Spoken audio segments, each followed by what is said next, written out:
Lumabas na ang tunay na Bennedict Mathurin na hinahamon pa si LeBron noon. Pinangunahan ng Indiana Pacers sa scoring kanina with 27 points. At ang reserve point guard na si TJ McConnell gumawa ng NBA Finals history sa kanyang 5 steals. Iba talaga ang nagagawa ng home court advantage sa mga bench players o sa mga reserves.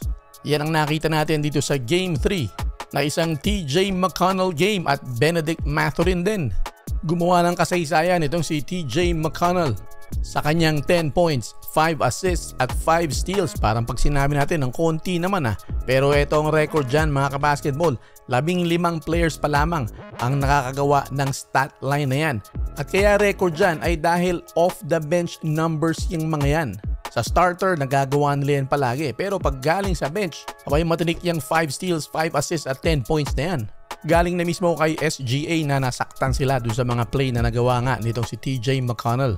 Ilang beses siyang nakakuha ng steal galing sa inbounds at yung kanyang mga panghaharas ay talaga namang energetic na ginugulo yung opensang gustong patakbuhin nitong OKC Thunder. Malaki talagang sakit ang naidudulot sa kalaban kapag nananakawan tapos nakakapuntos at yan ang ikinontribute nitong si TJ McConnell. At home court pa rin ng Indiana sa Game 4.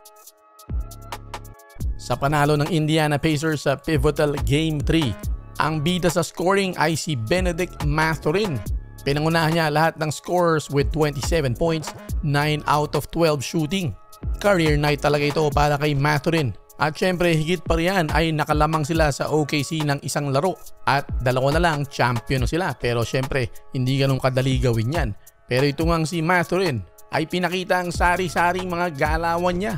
Malaking tulong yung mga salaksak niya at yung mga mid-range jumper dahil nga hirap pasukin nitong depensa ng OKC Thunder. At nakapasok pa siya ng 2 importanteng 3-pointers.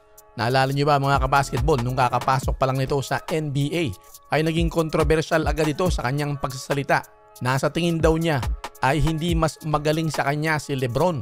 Dagdag pa niya na kinakailangan daw patunayan ni LeBron James na mas mahusay siya kaysa sa kanya.